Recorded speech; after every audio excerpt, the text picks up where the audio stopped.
Everybody, Kristen Lumen here, and I just shot this other video, which is probably going to take people a minute to process. But something else interesting just happened that I saw. I saw this post like after I got done starting to process that video. I happened to go on Twitter and I saw this really interesting post by Clif, and yeah, something very, very interesting is happening, and I'm trying to process this in my head, because we got to like always fall back to we don't know what we don't know. And one of Epinoia's big rules of thumb, which is if you think you know what's going to happen, it's not that. And even things we said in the last video, like she shows you certain things to spur on some sort of evolution. And the fact that I happened to see this Twitter post, I hate saying X, it's so dumb. It opens up some new ideas. Like, I just want to talk about this real quick. So anyway, if you want to know more, don't go away. Make a wish for baby, we'll make it come true. Make a list for baby, make a list of the things I'll do for you.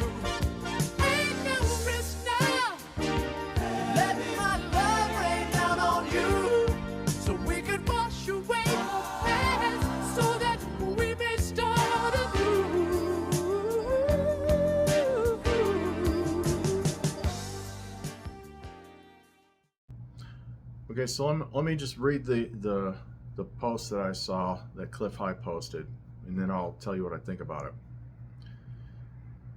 This is just the very beginning. As the data has pointed out for years, which is the first time I'm hearing about it, there is a new form of Christianity that will emerge from all the lies of the Bible and the Old Testament, Torah, and the suppression of the original Christ message in words by the Talmudic rabbinical Elohim worship cult. He likes his Elohim worship cult. This revival will include many years of new history being uncovered. Many new scholars will emerge relative to actual history and times dates for events which will totally undo the idea of Judeo-Christian anything. Christ came centuries before the Jews. Christ was not even affiliated with the Judeans. It will become known that all of the original material of the Bible, including the bastardized version of the Old Testament now included, was in the ancient Greek and was greatly reduced down to the Hebrew. 70% of the language was lost, changed, and then the Jews claimed that the Hebrew was the original. This will be a central theme of the emergent new (ancient) Christ revival over these next 10 years. This will be one of thousands of new revelations as the obscuring hands are pushed away from actual history.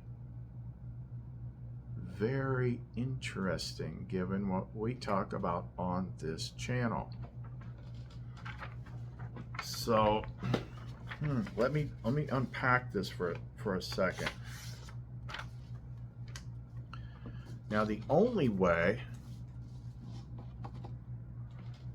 that I see this as being a possibility is with divine intervention, which we're already expecting. But what form is that going to take? She shows us what we need to see in order to make the evolutionary changes that we need to make. Okay, that's why these things pop up and I kind of sort of thought about this when it happened, but now that I'm seeing like the response to it, like I think this was meant to be like one of those things to trigger a bunch of people, not trigger in a bad way, but like push a button. So the whole big like thing that happened at the Olympics opening ceremony that got everybody up in arms is like that was the thing where they finally pushed too far, and they try to act like, oh, that wasn't what it was. But yeah, it was. It was meant to be clever where it's like, oh, here's the cover story, but yeah, this was meant to look like The Last Supper, and it's full of drag queens and stuff like that. The whole, you should know what I'm talking about by now. But what effect did that have on people?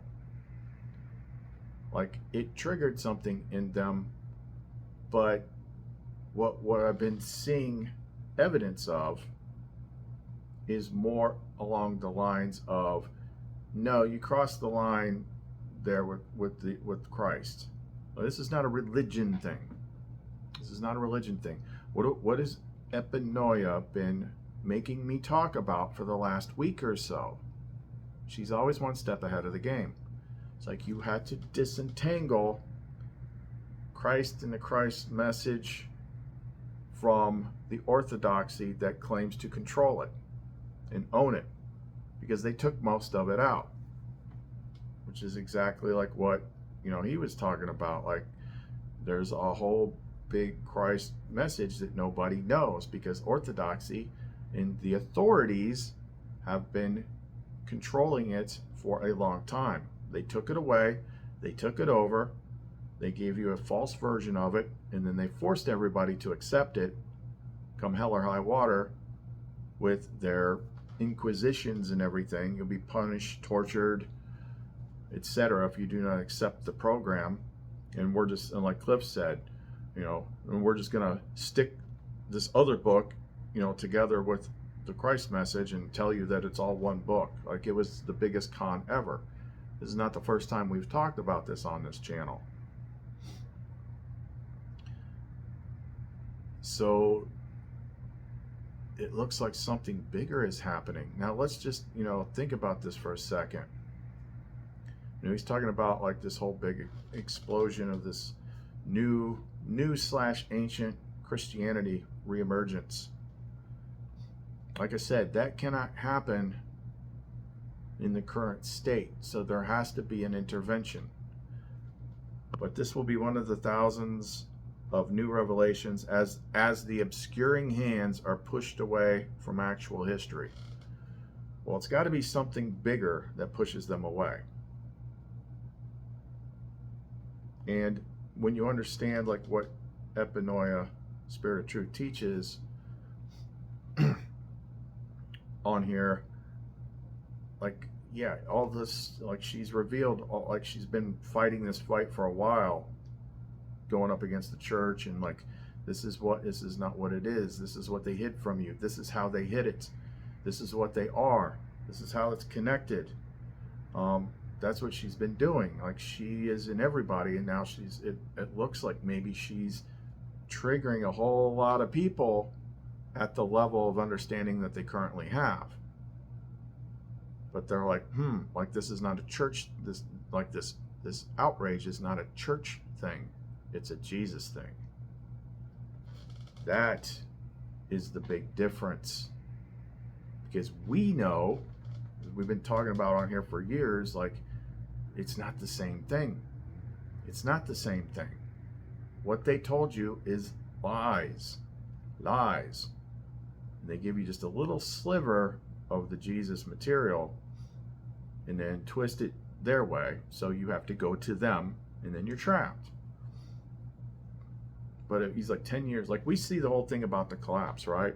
But we don't know what we don't know. But what we do know from being actual Gnostics and going through the Gnostic path is, like, all of this is quantum consciousness.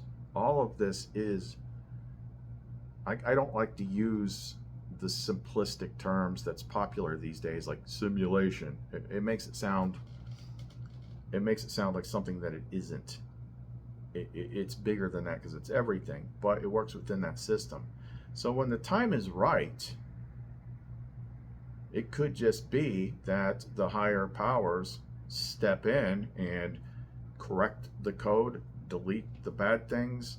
They could do whatever they freaking want. I mean, God can do whatever he wants. He's God. God the Father. God the Father is the infinite quantum consciousness. And maybe this was like some sort of trigger, because there's all these videos of like Christians are now like suddenly gathering in very, very large groups because of this. And the key thing is that it's Christ focused, not church focused. Two completely different things. So my first read on it when I first saw it, it kind of seemed like the usual thing. It's like, oh, like it was church triggering. Like, oh, you're attacking my team. It's like, well, you don't seem to care too much any other time. But no, it wasn't. It wasn't a church triggering. It was a Christ triggering. Something about that. Like I said, we see things, we're shown things that are put there specifically to trigger a prescribed response, a forced evolution, like a realignment of what we think. So it could be that, like, we don't know. We honestly don't know. The only thing we know about the coming times is like what has already been written. But as I detailed in that previous video, like, we don't know that that's actually the way it is. We just know that, like, that's the story that we were given. And maybe the story that we were given is part of it, part of the thing that's supposed to trigger you to evolve or wake up or something like that. Because the only way that this could actually pan out, that there would be still be a world here in 10 years, and that it would change so much, like there would be this new massive Christ revival with all the old hidden stuff, is if there was intervention. Because that authority actually controls everything. So the only way that authority gets taken down is with upper intervention. It's like, so maybe like, and it was weird too, like that it happened right after she had me do that video of like, this is like the big inner mental thing that you got to fix or understand. It's like, if you understand, which nobody like really understands, we can kind of grasp, but like you're part of like the whole big thing in consciousness.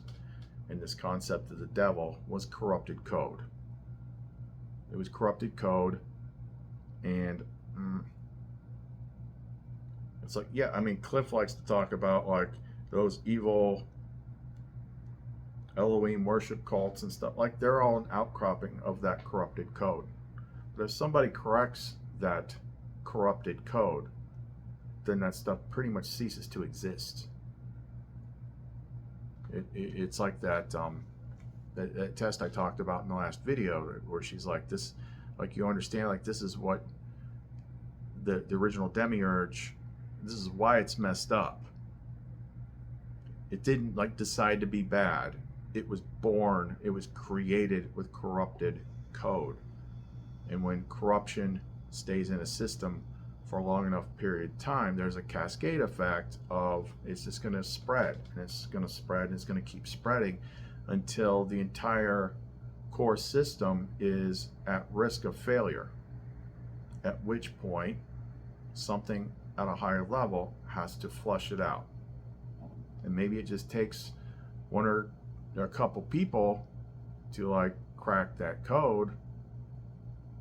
I don't know. I don't know. Like, she keeps me in the dark about stuff like this, because she tells you as much as you need to know in order to keep advancing, keep evolving. But it was such an interesting post, given what she's had me talking about for like the last week, in explaining it. Now let's read this again. This is just because I think he was responding to like all these big gatherings that are happening, like massive gatherings, and people actually pushing back. Like, usually you get canceled for different things, but like companies are canceling their sponsorships of the Olympics over like the opening ceremony thing. Like, this is a shift. This is a shift. This is the beginning. All the data is pointed out for years. There is a new form of Christianity which will emerge from all the lies of the Bible and the Old Testament, and the suppression of the original Christ message in words by the bad guys. Yeah, that's... You mean Gnosticism? Yeah, right. And where the other interesting thing that he points out is that Christ came centuries before the Jews. Christ was not even affiliated with the Judeans. Well, we're talking about a higher being here, and a lot of people just want to focus on like the particular vessels that he takes.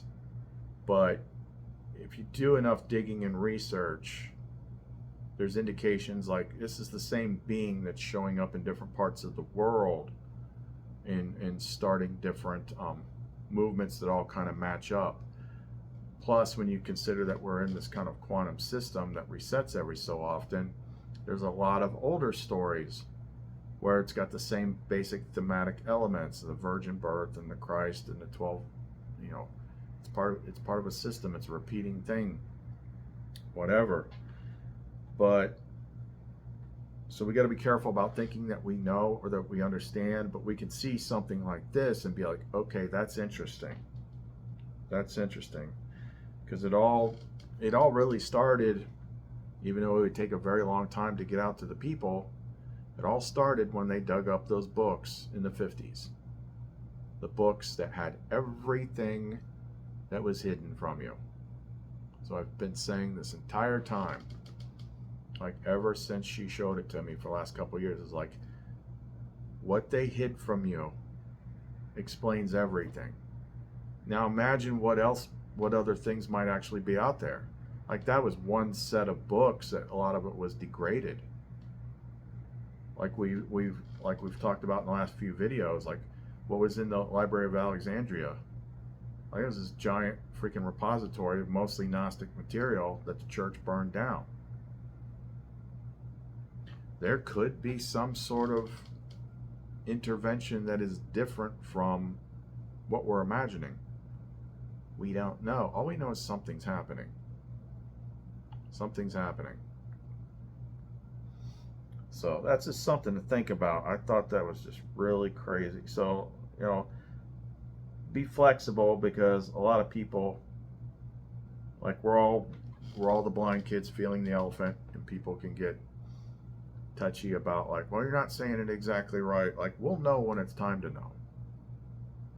The fact of the matter is, the biggest things that the Gnostic books taught was they were teaching like this is like quantum physics reality, and you need to connect to the light, which is the spirit, and then you have this helper that's accessible to you, which is Epinoia, and putting yourself back together involves removing the corrupted code, the parasite code, the adversary code from your system, so that you can reconnect to the other half of your being in your mind, which is your lumen, become a whole being.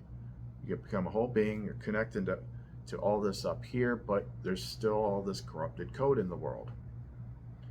So like who only knows how many other people there are out there that are doing the stuff that I'm doing that you don't see or hear about. The Nag Hammadi teaches that the system will eventually be brought down from within through her seeds. As all us seeds start waking up and activating, which she indicated several months back, for those that have been around longer, like all of a sudden she started talking about breaking out of the eggs and birth and all the plants emerging and things like that. It could just be like people are like flipping on all over the world, and like when there's a certain amount of us active, like that might trigger something like we can't even imagine, where instead of the story that we're presented, in which all of a sudden everything just gets torn to pieces, instead of that, enough people activate that it overrides the system, the bad code is flushed out, and then things can then come down into the space and correct everything. And then we start to learn like what you could call super Gnostic stuff. Because Gnosticism, like I said, it leads somewhere where Christianity does not. And you actually meet the characters. They got a lot of different words, but like me, Lumen, Epinoia, Christ, the Father, even the bad guy, the demiurge. Like these are all characters that I've met. The Father one, that was like a tiny aspect of the Father. In that first big mushroom trip that she had me do, like the big one, like the 11 plus grams one. And that one was weird. Like I might have to go back and check and make sure those are all live, because it was so like technologically, almost like advanced being type stuff. It's like I was in this place getting examined, like Sophia was having me examined, and this thing that I kind of understood to be like a representative of the Father was like testing me and stuff. And the one thing it wanted me to understand is like, you understand that everything is within the Father, correct? It was kind of like nothing is separate from it. So if there's evil and things like that that we see in the world, like that's it's part of it, but it is corrupted code. Like it can be corrected. I don't know, something very, very interesting. The fact that I saw that post and then what it said was kind of like the only way that could happen, the only way there could be an emerging new Christ revival that is the way he's describing in this is with intervention. It's not going to be something that like a bunch of people put together, like me. No, there's got to be a higher intervention in the system in order for that to happen. Because they've got all the information. Like all we have is the Nakamati. Like that's enough. She made it so that we have enough to get started. But who only knows what else is out there? Whatever else is out there, it's locked up in the Vatican archives. And that's just like that came later, but even Jesus said in the Nag Hammadi, the Pharisees and the scholars have taken and hidden the keys of knowledge. They have not entered, nor they're allowing anyone else to enter. Therefore, for you, be shrewd as serpents and wise as doves, or something like that. But he's like, yeah, they took the keys of knowledge. And like that is not the only time that he's been here. It's just the time that we're most familiar with. I said that character has emerged in a lot of cultures over a large span of years. And even the Nag Hammadi said, I'm paraphrasing here because I don't know about back of my hand, but I've seen the verse here lately. It says, when Christ comes, he fools everybody. Like meaning like he can look like all sorts of different people. And like people are just expecting like the long-haired hippie in a bathrobe. That's what they've been conditioned. But yeah, he's popped, this higher consciousness has popped into different cultures and different civilizations at different times throughout history. But either which way, we're at the cusp of like the corruption is completely taken over. It's putting the system at risk. So the only thing, whether it be destruction or a reset, the upper level thing has to come in and correct it. There's no other way. It cannot continue the way that it's going. She said that for the last 3 years. She's like, it has to be broken down. What that looks like, we don't know. We'll find out. There could be like some big weird event happen that we're projecting it to be like something negative, but it's like some sort of energetic reset where all of a sudden it just goes through and it just scrubs out all the bad crap. And then we're all like, huh, weird, I can think more clearly. I'm not angry all the time. I don't know. One of her big themes lately has been expect the unexpected. And one of her oldest ones is like, if you think you know what it's going to be, it's not that. But you're still shown things to get you to to move forward. So that's all I got on that. That's just it struck me as something very, very, very interesting. So we'll see what goes with this. We're going into August tomorrow, and Lionsgate is 8-8. That is the big positive energy alignment. Matter of fact, when I woke up this morning and looked at my watch, it said it was 8:08. But the way my display here is on my freaking Fallout looking watch, it's like 0808. And we noted like a possible connection to the 8-8 in the iPet goat thing too. But it's all like the big things always happen for me during this time frame, during this Lionsgate portal time frame, which is like now till, and then peak it on the 8th, and then it ends on like the 12th. So maybe instead of like doom and gloom like we've been programmed to expect, we see something much more shocking. Like we all just like, I don't know, it could be something like we all pass out and then we wake up and the world's different. There's a bunch of Epinoia looking people walking around. We don't know. She just says expect the unexpected. But that is kind of an interesting positive sign. So just wanted to share it with you. Okay, that's all we got for right now. Chris and Lumen. See you next time.